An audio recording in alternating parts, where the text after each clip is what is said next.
who refused to fight for his king. You know, the legend says that he wanted to solve conflicts with words. And that's what we're also bringing to Eurovision with the song. You know, just keep it contemporary right now and see if we can express our feelings about solving conflicts or arguments with words and not with fighting or not listening to each other, something like that, right? Okay, now be honest with me. Are you one of those that visits the air every year, or you when something happens?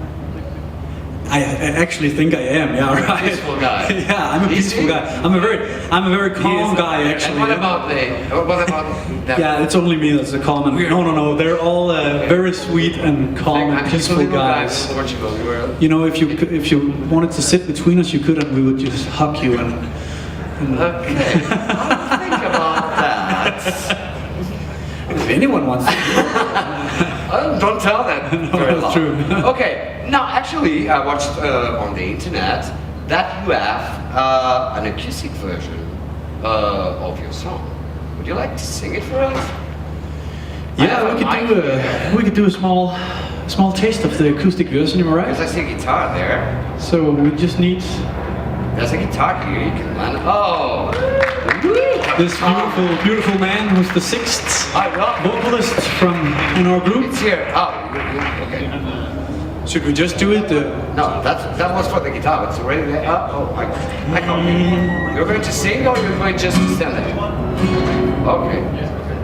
I will. Oh, So, yeah.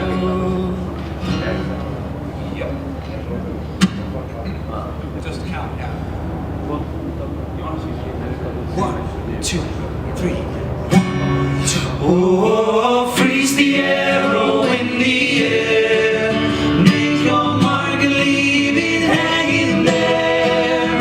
Oh, be the first to turn around. Take the lead to land on higher ground. Raise the banner to the sky. Face the fear and hold your head up high.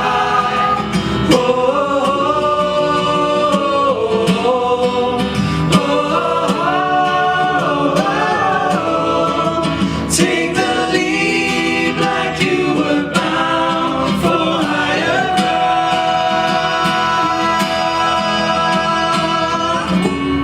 Hey! Thank you. That was great. That was great. Really. So, you won Dance Melody Grand Prix. Did I say it right? Yeah. My Danish is not very good. And it's a huge thing. It's a great thing in Denmark, isn't it? Denmark is one of those countries that really like Eurovision. Well, not if you compare it to Sweden, but... Okay, come on, then we go to Sweden. But yeah, I think we got about 1.5 million people watching the final, so yeah, it's a lot of people. Was it important for you to win it? To win the competition, or because, come on, now I'm going to represent Denmark, and I'm going to Lisbon, that great city.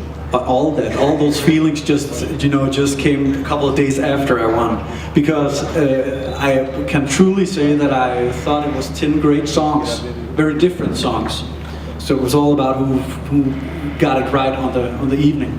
But of course I wanted to win, and I really wanted to reach the super final. And when I got on the stage the first time, it was amazing, because in the intro on the screens there was videos, but as soon as I entered the stage, this group of Vikings, audience dressed as Vikings, raised up from their chairs, and it was very moving for me to be there, because I could feel the support, right? It was great. And you performed. You went some pre-parties, Eurovision pre-parties. You went to Amsterdam, Tel Aviv, London. Yeah. How do you think the Eurovision community, because we are a community, the Eurovision fans are receiving your song?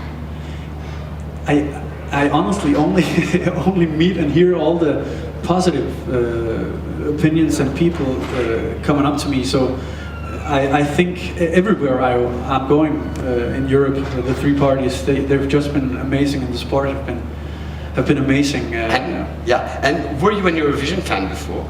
Yeah, it was Eurovision in Denmark. There has always been a thing when you had the two channels on on TV, and it was a family thing to do when growing up for me. So yeah, it's been a part of my life. What's your first Eurovision memory? Actually, it was a guy called Kølig Kaj.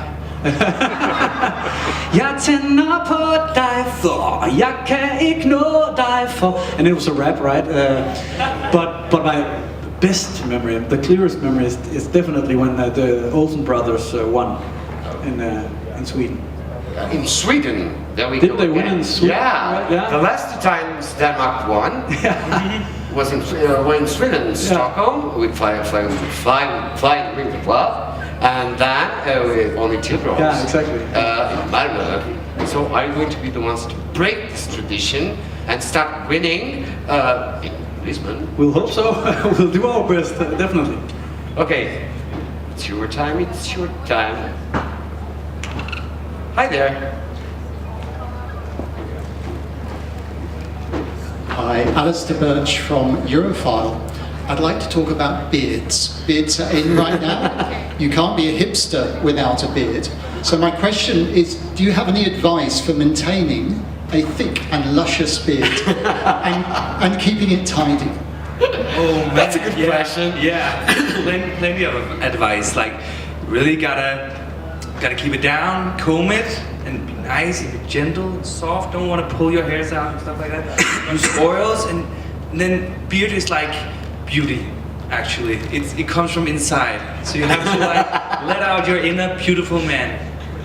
And a very good advice is also, which I use, go to the barber, because it's like it's hair in your face, and you get your hair on the head cut at a hairdresser. So why not do the same with the beard? Because they know how to do it and can get it totally right. So yeah, I always use the barber. I thought about to it. keep it to keep it this way. Thank you for your question. I'll think about it. Hello, my name is Blair Martin from Radio 4 Triple Z in Brisbane, Australia. Firstly, thank you for the beard and hair tips. So, Anytime, dude. very good, yeah. And you're a redhead like me, so this is what you're going to end up with. And I love it. You know, I already find a lot of totally white hairs, and I love it, man. It just I can't wait for that. You don't go grey when you're red, you just go white. Yeah, I know. It's going to look awesome. In Australia, you may not know this, but in Australia there are so many Viking reenactment groups. And I MC the largest medieval festival in the Southern Hemisphere every July. At least a third of the groups there are Vikings, or various Viking traditions, from Iceland to Russia to old Constantinople. You are putting a story out in music, which is fantastic. What do you think it is about Viking culture that has spread to the end of the world and has got so many people? I have so many friends who look like you. So when you won, I was like, well, of course they win, they're fantastic. Well, why do you think it is the culture and the stories are so well loved and people just take it on?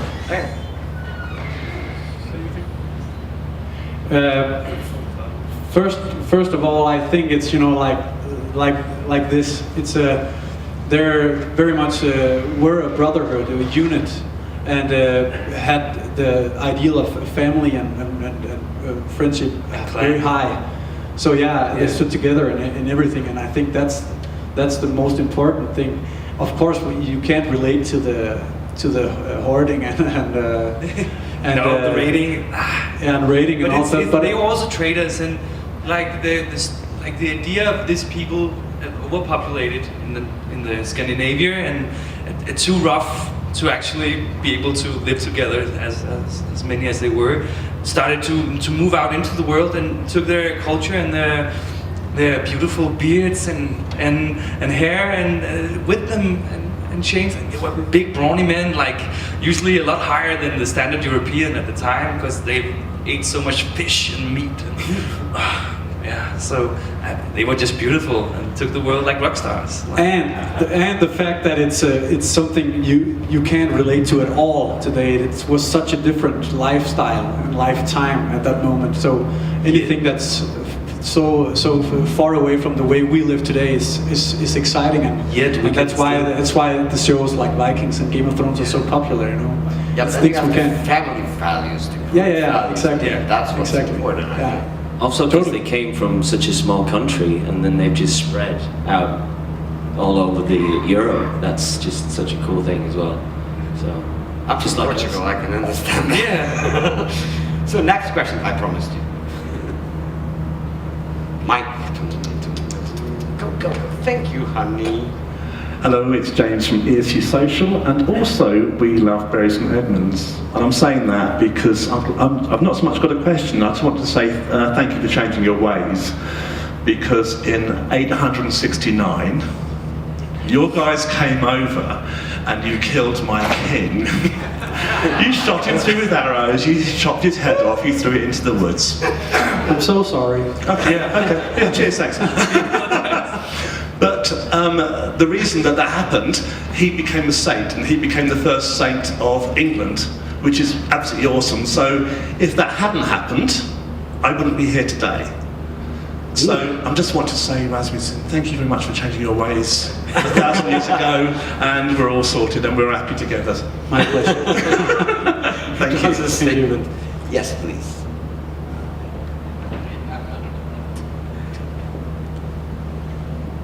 Hello, Team Denmark. Hi. I'm Sebastian from Destination Eurovision Poland. First of all, congratulations for phenomenal song, uplifting and really quality entry. Thank you so much. Thank you. But I'm not only really happy about your song, but also about your social media activity, because you are looking for so funny, humble guy. And my personal highlight was the short clip from Tel Aviv, when you will start with "The winter is coming," and after that you get Nathan, Cesar, Suri, and Sips from Switzerland. Cesar and Ari. Yeah. Yeah, exactly. So my question is, do you finally looking forward to get major role in Game of Thrones? Yeah, I'm just waiting for the mail and a phone call. Yeah, I could be Tormund's lost long twin brother coming home. I think we're already. and participating in something there with, That would be great. you know, with peace. Yeah, of course. In Game of Thrones, we have a lot of that. I'm the peaceful guy in Game of Thrones. I'm probably gonna get Zero killed violence for over there. 4 seconds. We have a question, and it's the final question. May I give it to her? Thank you. Sorry. They're already shouting at me. Hi, my name is Laufey Helga Guðmundsdóttir. I come from Iceland, So your song is written by a Swede. It's about a Norwegian Viking. It's performed by Danes, and it has Icelandic lyrics. What about Finland? Why leave Finland out? That's a very good question. But we talked about that, right? We should have the conversation what's it about called? it, The movie talk. Yeah. With us The on famous, stage. I can't remember what it's called in cartoon. English. Yeah. But yeah, it's true. I became aware of that on the social media, and I laughed very much because it's true. We can't run away from that, and it seems like it's a big scheme of having all the Nordic countries coming together. Yeah, but yeah, definitely. Yeah. So this was the last question. It's your first time in Portugal, guys, isn't it? I hope you have a good time here, and I wish you good luck. Thank you so much. Thank you so much. Welcome aboard. Thank you so much. Denmark! Thank you so much.